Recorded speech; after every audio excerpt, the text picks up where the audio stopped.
फातिहा खल्फुल इमाम है या क़िरात, जो फातिहा खल्फुल इमाम कहते हैं, इमाम के पीछे फातिहा पढ़ना या क़िरात करना।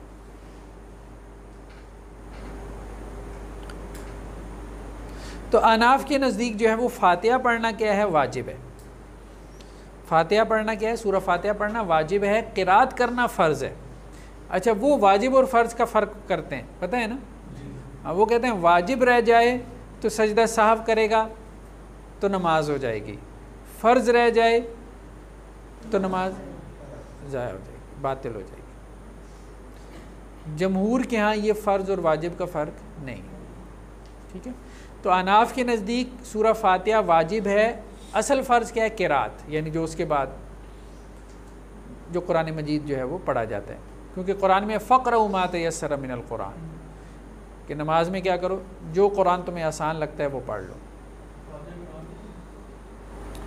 फातिहा को वो उस तरह से उसमें कुरान के हुक्म में शामिल नहीं करते, वो नहीं शामिल करते। एक रवायत में यह है कि अल्लाह के रसूल ने कहा, ला सलात लिमन लम यक़रा बिफ़ातिहतिल किताब, जो सूरह फातिहा नहीं पढ़ता उसकी नमाज नहीं होती।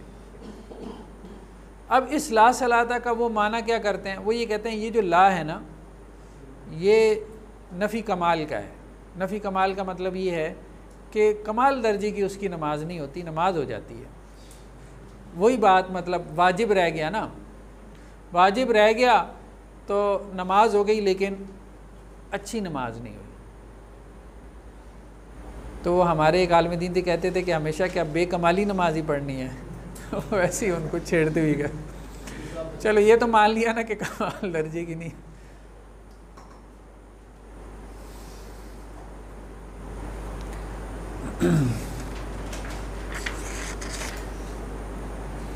इमाम शाफ़ी के नज़दीक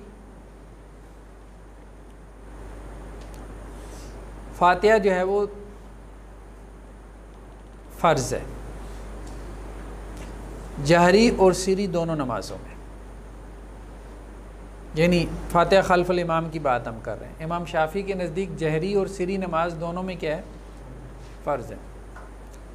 इमाम अबू हनीफ़ा के नज़दीक जहरी और सिरी दोनों नमाज़ों में क्या है, जहरी और सिरी नमाज खल्फुल इमाम की बात कर रहे हैं, वो अकेले के लिए वाजिब है। जब इमाम के पीछे है तो वो क्या है, खामोश रहेगा। और उसमें उन्होंने दलील लिया कुरान मजीद की आयत से, वइज़ा क़ुरिअल क़ुरान, जब कुरान पढ़ा जाए तो तुम खामोश रहो। लेकिन इमाम मालिक और इमाम अहमद ये कहते हैं कि यहाँ तो सीधी नमाज़ों में कुरान पढ़ा ही नहीं जा रहा। भाई पढ़ा तो तब जा रहा है ना जब आपको सुनाई दे रहा हो। तो सीधी नमाज समझते हैं ना, जिनमें इमाम खामोश क़िरात करता है, जैसे ज़ोहर की, असर की नमाज है। तो इमाम मालिक और इमाम अहमद का मौक़िफ़ ये बना कि जहरी नमाज़ों में, यानी उन्होंने जमा किया आयत को और हदीस को, कि जहरी नमाज़ों में जबकि इमाम ऊंची आवाज़ से क़िरात कर रहा हो तो आप खामोशी से सुने फातिहा को या क़िरात को, और सिरी नमाज़ों में आप पढ़ें क्योंकि आपको इमाम की आवाज़ नहीं आ रही। इमाम अहमद और इमाम मालिक का, बल्कि इब्न तैमिया का मौक़िफ़ भी यही है कि सिरी नमाज़ों में आप पढ़ेंगे सूरह फातिहा, क्योंकि हदीसों में ये आ गया कि जिसने फातिहा नहीं पढ़ी उसकी नमाज नहीं है। और जहरी नमाज़ों में आप इमाम की क़िरात सुनेंगे, क्योंकि कुरान में आया है कि जब कुरान पढ़ा जाए तो आप खामोशी से सुनो। उन्होंने भी यही कहा।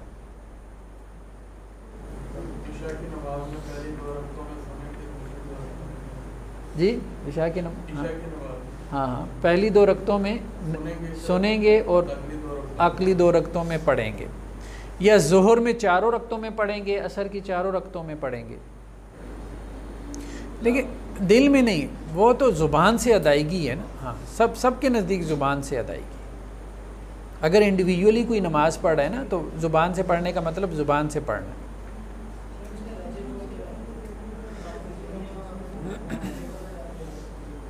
देखिए, इसमें कुछ अहले इल्म ने यूँ तत्बीक निकाली, उन्होंने कहा कि जी इमाम जब सख्ता करता है ना वलद्दालीन के बाद, बाद रवायात में ये है कि इमाम थोड़ा सा खामोश हो जाए, तो उस वक़्त में पढ़ लें। बाज़ ने कहा कि जी इमाम हर आयत के साथ जब सकता करता है ना अल्हम्दुलिल्लाहि रब्बिल आलमीन, तो आप इस सकते में पढ़ लें, यानी आपने सुन भी लिया कुरान। तो अगर ये मुमकिन हो तो इंसान ये कर ले, लेकिन अब ज़ाहिर बात है इमाम हमारे मुताबिक तो नहीं ना चलता, ठीक है। बाज़ औक़ात तो ये वो अल्हम्दुलिल्लाहि रब्बिल आलमीन अर्रहमानिर रहीम मालिक वो वलद ज़ालिन पे जाके स्टॉप लगाते। देखिए उसमें एक दूसरी सूरत जो है ना कि एक रवायत में ये भी है कि हज़रत अबू हुरैरा ने ये कहा था कि दिल में पढ़ लो।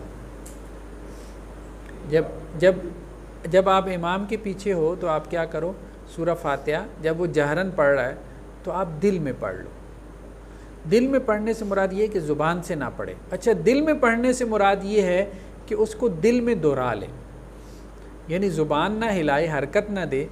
तो ये एक अच्छी तत्बीक हो सकती है जो हज़रत अबू हुरैरा ने एक रावी को इस तरफ इशारा किया कि सुने, इमाम को सुने, ज़ुबान से पढ़े ना, और जो इमाम कह रहा है ना वो ऐसे जैसे उसका दिल जैसे उसका दिल उस आयत को दोहरा रहा है, ये कर। और यही बात बेहतर मालूम होती है, मेरा यही बात बेहतर। लेकिन वो तो मुख्तलिफ ज़हन है ना, फिर मुख्तलिफ ज़हन है, ठीक है। ये बात दुरुस्त है वो जो उन्होंने बात की है ना कि जब आप पढ़ते हैं तो आपकी तवज्जो मानी की तरफ नहीं जाती, मानी की तरफ नहीं जाती। यही जब इमाम भी पढ़ रहा है ना और आप भी पढ़ रहे हैं तो आपकी तवज्जो पढ़ने की तरफ है, अब गौर फिक्र की तरफ नहीं होगी। तो इसमें वो जो राय है ना इमाम मालिक और इमाम अहमद की बैन राय है, लेकिन उसमें इतना एहतिमाम कर ले कि सूरह फातिहा जैसे उसका दिल दोहरा रहा है, ये काम कर ले।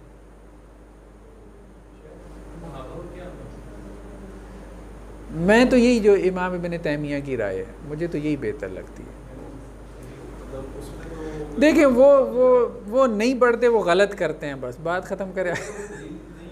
वो दलील असल में ये कह रहे हैं कि जी वैदा क़रा फ़ानसितु, हदीस में ये है कि जब इमाम पढ़े तो तुम खामोश हो जाओ। अब बात यह है कि इमाम के पढ़ने से क्या मुराद है। वो कह रहे हैं कि जी वो खामोश भी पढ़ रहा है तो फिर भी आप खामोश रहो। तो मेरे ख़्याल में बहरहाल ठीक है, उन्होंने अपने आप को मुतमईन किया हुआ है, आप क्या कह सकते हैं। तो हमें ये हुक्म है कि जब इमाम जो है ना वो पढ़े तो आप खामोश हो जाओ। तो इमाम सीरी नमाज में भी तो पढ़ रहा है ना, लेकिन बात यह है कि वो पढ़ना जो है वो अब वो कारा यक़रा तो कर ही रहा है पढ़ तो रहा ही है, ये तो हम नहीं कह सकते कि वो नहीं पढ़ रहा। लेकिन जो शरीयत का एक ऑब्जेक्टिव है ना खामोश करवाने का, वो ऑब्जेक्टिव अगर आप उसको सामने रखें तो वो ऑब्जेक्टिव शरीयत का यही नज़र आ रहा है कि भाई वो पढ़ रहा है, तुम्हें आवाज़ सुनाई दे रही है तो तुम उसके मानी में गौर करो बजाय इसके कि तुम भी पढ़ना शुरू कर दो। तो अब बात समझ में आती है, तो वो यहाँ पे मुमकिन नहीं है। ठीक, इमाम शाफी का बताया ना, इमाम शाफी ये कहते हैं सिरी जहरी दोनों नमाजों में फ़र्ज़ है। मेरा यही है जो दरमियान की राय है ना इमाम अहमद की, इमाम मालिक की और इब्न तैमिया की, मैं इसी पे अमल करता हूँ कि सिरी नमाज़ों में पढ़ लेता हूँ, जहरी नमाज़ों में खामोशी से सुनता हूँ या कोशिश करता हूँ दिल में दोहरा।